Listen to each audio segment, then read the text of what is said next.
In the 2022-2023 school year, approximately 12 million students, about 1 in 4, were chronically absent, meaning they missed at least 10% of the school year. That's actually a staggering increase since pre-pandemic levels. This isn't just a temporary glitch either. This is a national trend, and it's changing the way schools operate. But here's the good news. I've seen schools fighting back and actually making real gains here. In this episode, I'm going to share 3 proven strategies that are actually working to get students back in class. Stay tuned for the Traveling Principal Show.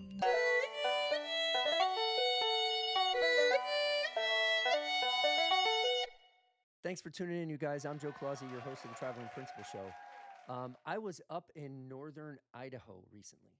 Small town, right near the border. I met a dad and his teenage son near a town called Sandpoint.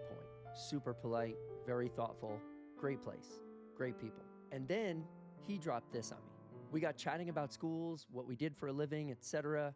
And he decided to tell me right away, we pulled my son from public school last year. It just didn't align with what we believe in anymore. So I asked him to explain. He said things that he didn't agree with were everywhere in the schools, such as the books they were doing in the classes, the topics that some of the classes were covering, even the culture amongst the students, they did not agree with. He went on to say that they just couldn't do it any longer after a bunch of complaints. His own kid didn't want to go back to school. That's how bad it was getting. And so they pulled him out and they homeschooled him. Here's what floors me, you guys. They're not alone. This wasn't some outlier.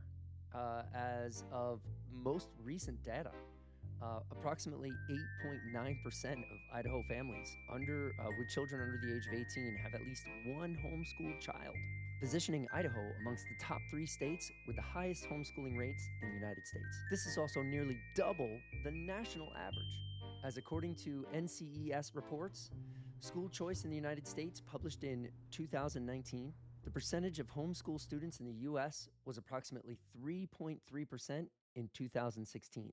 Idaho, though, leans right into it, you guys. Their education system is flexible, and families trust options that they're given. And here's the transition. At least in Idaho, kids are home, but they're homeschooling.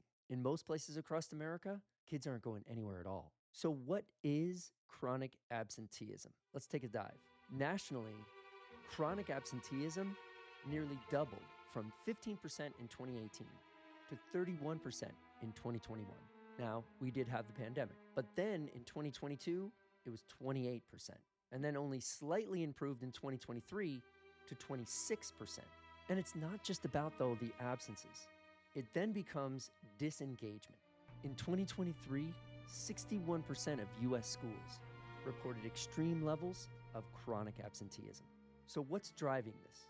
Mental health challenges, families feeling disconnected, and honestly, some schools still haven't reestablished the purpose and belongings that students need to want to go back to school. But schools can respond, you guys. As the traveling principal, I go into schools constantly. And here are 3 moves that I'm seeing in schools that they are doing to fight chronic absenteeism that's working right now. Number 1, advisory periods. These build real relationships when they're done correctly, such as having students stay with these teachers throughout the entire time that they're in that school and not just get a brand new advisory teacher every year. Also advisory periods that have curriculum. Also advisors during those advisory periods that actually go through the motions of checking in with those students on a daily, weekly, and regular basis. 2, two-way texting platforms do make a big difference. Different platforms like School Status, Talking Points, and Remind that all allow real, multilingual conversations between families and staff. Far more effective than one-way robocalls, you guys. Those are just checking boxes. We want to really actually communicate here. In today's world, we all would rather text. So if you have somebody meeting with these kids regularly and we have a way that we can communicate with the families all the time through a text message, here's another thing that we could do for our staff so we can bring everybody into the loop and make sure everybody has real data. Live attendance dashboards, you guys. Whoa. There are some companies such as Infinite Campus and Power School, as well school status attendance, that can help leaders flag patterns early and then intervene before the students fall off the radar and the absences become chronic. Here's a challenge for you guys. Ask your team this week, are we building a school that students want to show up to? Or just hoping that they will. There's a huge difference because when students feel seen, heard, and missed, they show up. Try one of those 3 things. I guarantee you it's what I've been seeing in schools that's really working. These live dashboards make a difference because then the staff have that data right there at their disposal daily, and then they can share it out through these text messages through to the parents, to the advisors. They can communicate to the teachers. The teachers can then communicate this to the students, and we have this great loop of communication that we've established, all revolving around trying to get these students to come to school as a team. Please share this video with another educator that you think needs to hear this. If 61% of schools only a couple of years ago were struggling this bad with our chronic absences, there's a good chance you know someone. Please like and subscribe to this channel to stay current with weekly resources. And as always, if there's something that you need specifically, just reach out. Joe@travelprincipal.com.